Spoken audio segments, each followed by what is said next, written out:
In this video, we're going to take a look at my position on Optimus, talk about the burn and exactly how it works, as well as take a look at what's next for Optimus, so stay tuned and enjoy the video. Hey, what's going on, guys? It's Eric here and welcome back to the channel. I hope you guys are having a great day and are doing well.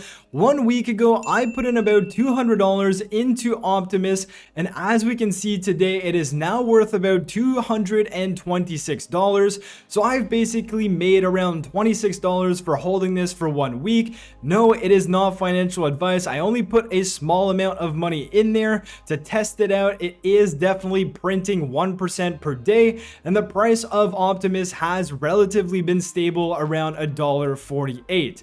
Now, I did say that this is printing 1% on a daily basis, which basically means that this is inflationary in nature, and I hope you guys understand that. But we're going to talk about what is exactly being burnt, and I'm going to correct myself because I did make a previous video where we kind of tried to figure out if this was ever going to be deflationary, but then afterwards I went ahead and I did more calculations, and huge shout out to the passive income guy on YouTube. Definitely head over to his channel, subscribe to him. He has a full breakdown of how Optimus works, so if you want a deeper dive, then definitely go check out that video and show him some love.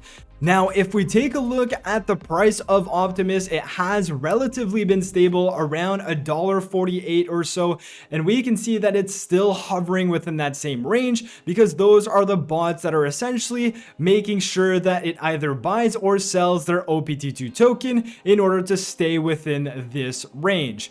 Now, what I want to do is I want to clarify what happened to the 1% daily burn as we saw in my previous video, and we can also see on Dune Analytics, there was nothing happening for a period of about 5 days where the burn wasn't actually happening, and a few people pointed this out, and we were actually told that this was only a Polygon scan error, and DeFi Dude here on the 29th of September went ahead and he said that everything was okay and it was a Polygon scan issue. But then we also had an announcement the day after that on the 30th, which is awesome because the team reacted very quickly. But essentially what ended up happening is when they did their liquidity migration, because as we know, before OPT2 token was actually paired with Wrapped Matic, now it is paired with USDT. So when that migration happened, they actually didn't migrate the proper contract address of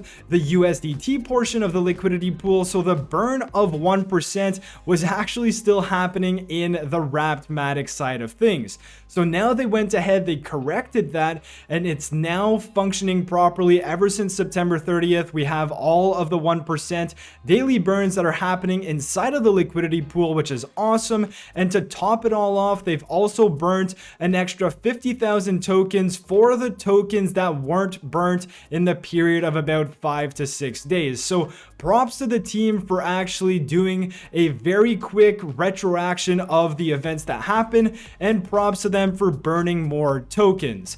Now, this brings me to my second point, because in the previous video, we were trying to see when and if Optimus was going to become deflationary at one point. Now, the problem here is I made a crucial error, and like I said, the passive income guy pointed this out to me, which is awesome, and again, huge thank you to him.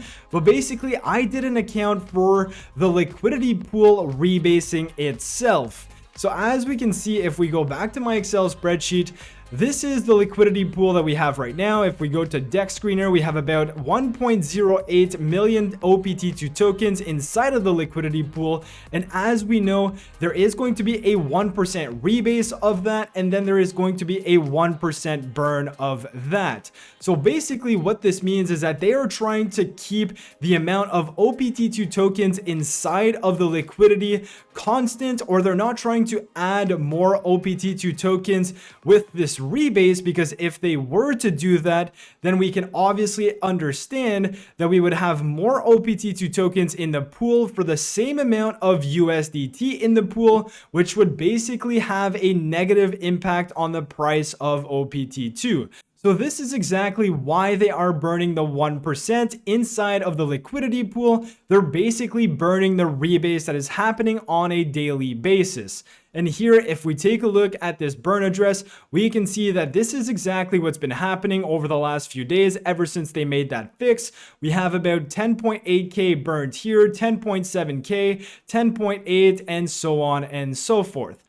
So now, since we understand that the burn is actually just burning what the liquidity pool is rebasing on a daily basis. And as we know, the liquidity pool is only one wallet of the many wallets that people have on Optimus. So I have a wallet, you have a wallet, or whoever has a wallet, all of those wallets are still rebasing. And to show you that, we have a new total supply of about 29.4 million tokens. And of course, if we go back to my spreadsheet on September 29th, that supply was around 27.7 million. So yes, the supply is still increasing because it is an inflationary token.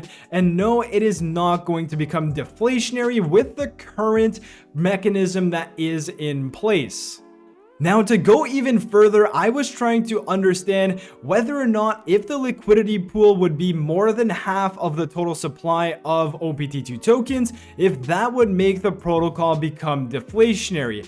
Now, if we see this little example, let's assume we have a total supply of 1 million, we have the liquidity pool of 600,000, and we have all of the people like yourselves and myself holding on to OPT2 tokens, and that would represent 40% of the total supply of the Optimus token.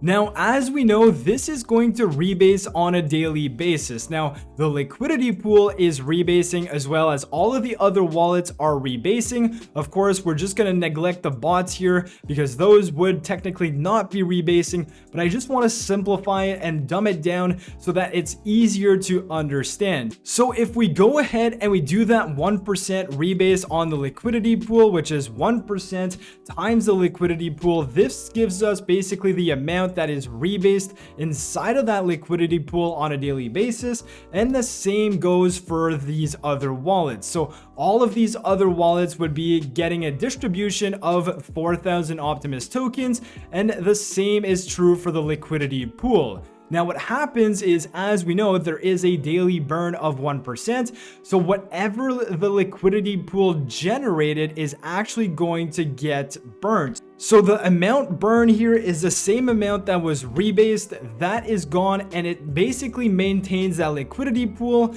and it doesn't increase it that way.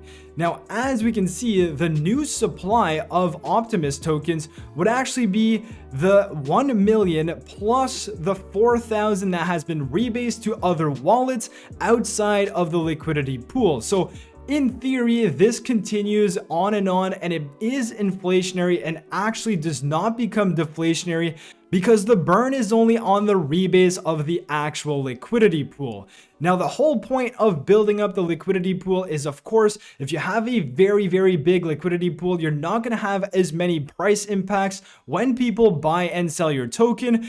So that is obviously great because if people have thousands and thousands of dollars to buy or sell your token, well, the more liquidity you have, the less of an impact it's going to have. So of course, that is great, but it's important to understand that this is always going to be inflationary with the little calculation we just did, and it isn't actually going to be deflationary with the current mechanisms that are in place. Now, that's not to say they aren't going to do anything in the future. I'm just letting you guys know that right now, with the current mechanisms, it is inflationary. And that is exactly what we've seen over the last few weeks, because like we know, we started off with 21 million tokens. We are now around 29.4 million.